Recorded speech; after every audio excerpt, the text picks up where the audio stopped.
యథార్థము పల్కితి సుమ్మి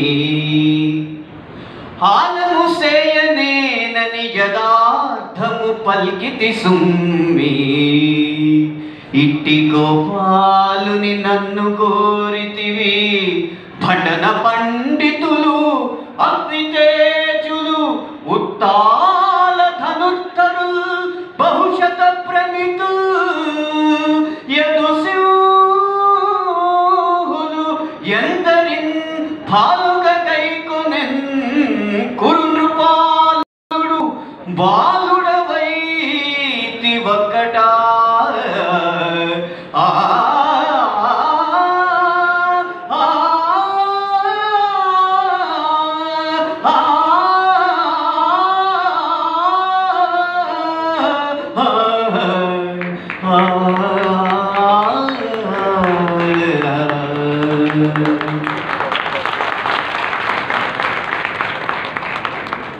బాలనటుడిగా 30 సంవత్సరాల క్రితం శ్రీకృష్ణ రాయభారం అన్న నాటకంలో పాడిన పద్యం. కృష్ణుడు అర్జునుడిని ఉద్దేశించి పాడిన పద్యం ఇప్పుడు ఈ కృష్ణుడు కిరీటం సాక్షిగా అర్జున్ దర్శకత్వంలో వచ్చిన ఈ ఉత్సవంలో పాడడం మళ్ళీ నాకు చాలా సంతోషం. అప్పుడు రంగస్థలం నుంచి ఇప్పుడు ఈ రంగుల స్థలం దాకా నా ప్రయాణాన్ని తలుచుకుంటే నా మూలం పద్యంతోనే మొదలైంది. అది పాటగా వెలుగొందుతుంది. నా పాటలో ఉన్న పదాలకి స్ఫూర్తి పద్యం, ఆ పద్యం రంగస్థలం నుంచి వచ్చింది. అలాంటి రంగస్థలం దాని పూర్వ వైభవం మళ్ళీ సంతరించుకుని అంగరంగ వైభవంగా మళ్ళీ వెలుగొందాలన్న గొప్ప సంకల్పంతో అర్జున్ సాయి గారి కథని రాయడం తీయడం జరిగింది.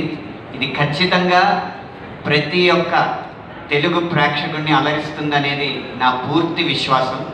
కారణం ఏంటంటే అర్జున్ సాయి గారికి ఉన్న 2 కళ్ళలో ఒక కన్ను కరుణ రసాన్ని ఒలికించిన మరో కన్ను హాస్యరసాన్ని చిలికిస్తుంది. కాబట్టి ఈ సినిమా ఆద్యంతం మిమ్మల్ని వినోదంలో ముంచెత్తుతూనే గొప్ప అనుభూతిని కలిగిస్తుందని నాకు ఆత్మవిశ్వాసం ఈ సినిమా మీద ఉంది.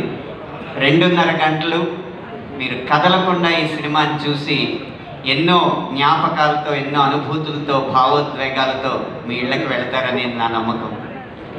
అయితే సినిమా నటుల జీవితం మీద, నాటకాల మీద తీసినా కూడా అప్పటి నాటక రంగం ఇప్పుడు ఇంత వైభవం ఎందుకు సంపాదించలేకపోతుంది అనడానికి చిన్న కారణం.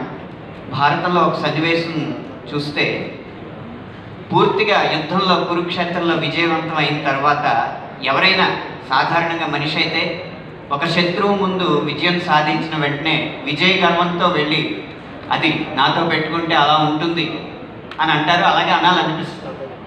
కానీ శ్రీకృష్ణుడు 100 మంది కొడుకులు చనిపోయిన ధృతరాష్ట్రుడి దగ్గరికి వెళ్ళి ధృతరాష్ట్రుడు ఏడుస్తుంటే తనకి ఏడుపు రాకపోయినా నటనతో ఏడ్చినట్టు నటించి ముందు ధృతరాష్ట్రుడి కోపాన్ని చల్లారుస్తాడు. అలా శ్రీకృష్ణుడు అంతటి వాడే జీవితంలో నటించాల్సి వచ్చినప్పుడు నటనలో జీవించే కళాకారులు మాత్రం జీవితంలో నటించడం నేర్చుకోలేకపోవడం వల్ల వెనకబడ్డారని నా ఉద్దేశం. సౌఖ్యం కావాలంటే కాస్త లౌక్యం అవసరం. అది ఎలా అనేది ఈ సినిమాలో అర్జున్ సాయి గారు చూపెట్టారు. నాటకాలని ఏ భాషలో మనం చూపిస్తే అందరికీ నచ్చుతుందో ఈ సినిమా ద్వారా ఒక పరిష్కారాన్ని చూపెట్టారు. ఆ పరిష్కారం మీ అందరికీ నచ్చుతుందని ఆశిస్తూ ఇంత మంచి సినిమాని ఆదరించడానికి వచ్చిన నటీనటులకి, అలాగే మా దర్శకుడు అనిల్ రావుపూడి గారికి అందరికీ పేరు పేరున కృతజ్ఞతలు తెలియజేసుకుంటూ నమస్కారం. Thank you so much Anant Sriram గారు. మీరు మాట్లాడుతుంటే ఏంటో మన భాష మీద ప్రేమ మనందరికీ పుట్టుకొస్తూ ఉంటుంది.